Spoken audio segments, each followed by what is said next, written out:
This program from the get-go is really special, right? The Western Penn School for the Deaf and the students from Abington that they partner with to be part of our league, not only do they play and compete with us, but they actually come and bring their students and do all of our production, as well as mentor other high schools in New Jersey to do production with us as well. Because ultimately, at the end of the day, Garden State Esports, you see a lot of games being played behind us, but ultimately it's really about career and technical education. And so we came to this event really to support Doug and the Western Penn School for the Deaf, because they have been supporting us and such an important part of our league for so long, that when we kind of crafted this dream of having a National Deaf Championship years ago, I mean, you couldn't stop my team from coming. It really shows that, we're equals, that we can really compete just the same as you would in the hearing world. And, it shows a lot of teamwork, and that we can, build our deaf and hard of hearing students' confidence. So some challenges that we notice is that, some of the games have sound, so to help show what's visually happening. So you can hear things to help predict what's up in the game. So that is a challenge. But however, you don't have all this extra auditory feedback that you have to block out. If there's another school that's thinking about setting up an esports program and they're not sure, what would you tell them? I'd say you have to do it. You have to provide that equal access. Build a team, build their confidence, support them. They can do it.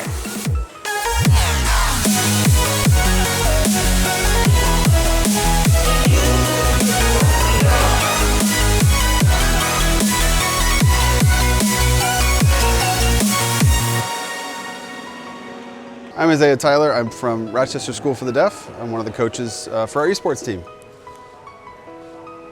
What's your experience been like here today, and how is it different than what you experienced practicing and playing at home?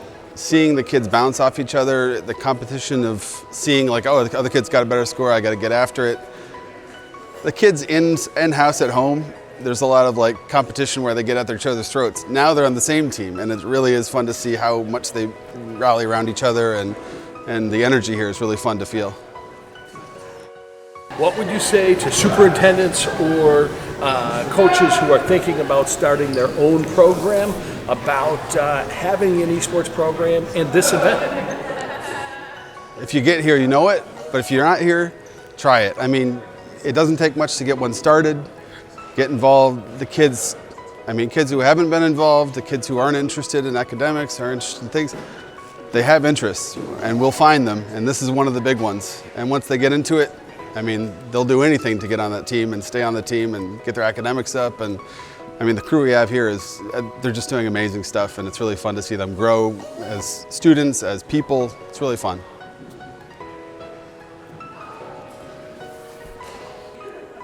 Hi, my name is Holly Bullard. I'm the coach for the California School for the Deaf in Fremont. This is our first school year doing esports as a program. And are you part of a league in California? Yes, we play in CIF, the California Interscholastic Federation. That's the league that our current athletes are involved with like football, volleyball, and all the other sports. So we've partnered with them as well for esports. So have you ever played in person with another deaf school before? Have we played with another deaf institute? No, this is our first experience today. Yeah, so playing as 5 different schools and 7 different games, man, honestly, it's really surreal. We've really never played that many schools before, especially in one day. And there's such a variety of schools. It's been a very rich experience for our team. So for other schools and superintendents, what would you tell them? Is it worth it to come here? For other schools and their superintendents, oh, absolutely. They should at least come and experience it. Even if they're flying from California? Yes, even if they're flying from California, absolutely. I would definitely encourage it.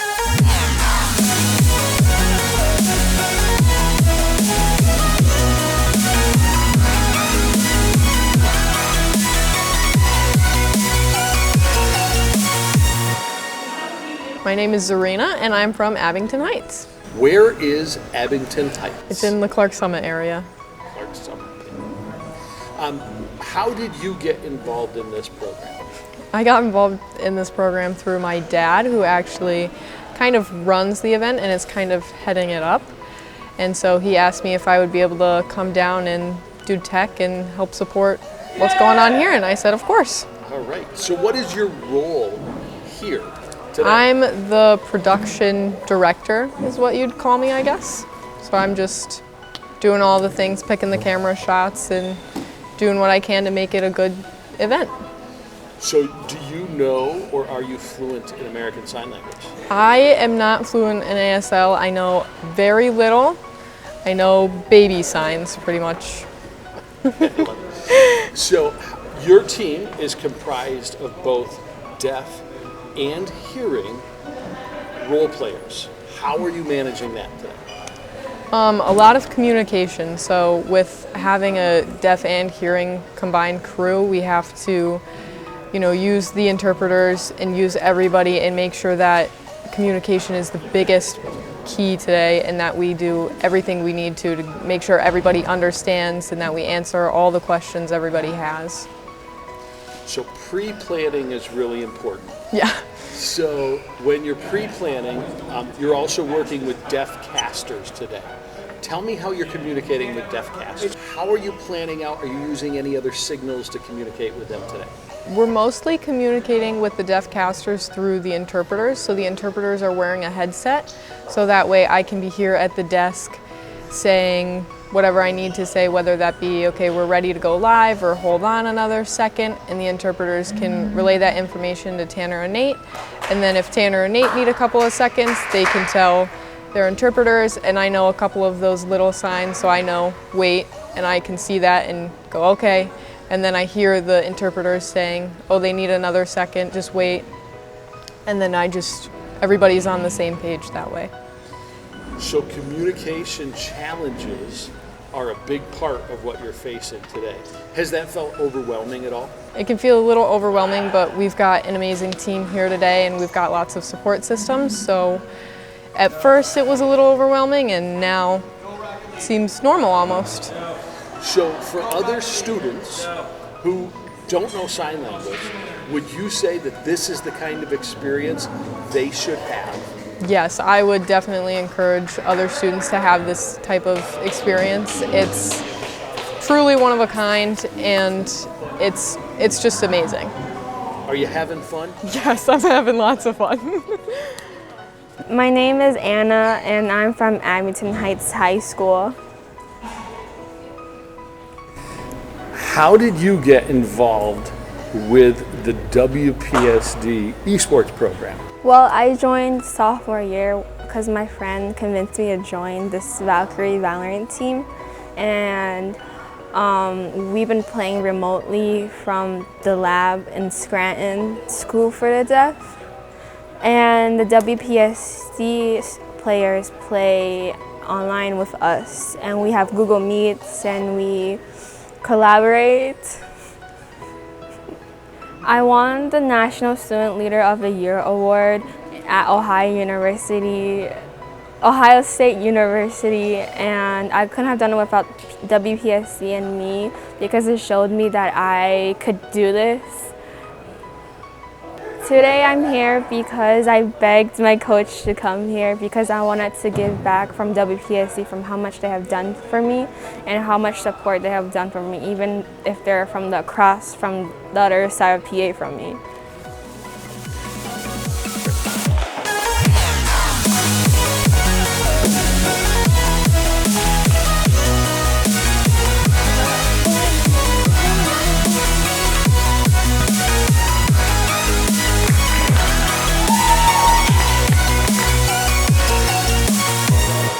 Hope you have had a fantastic time. We do want to say thank you to all of the departments and people that Kevin just mentioned. We also want to say a special thank you to our sponsors for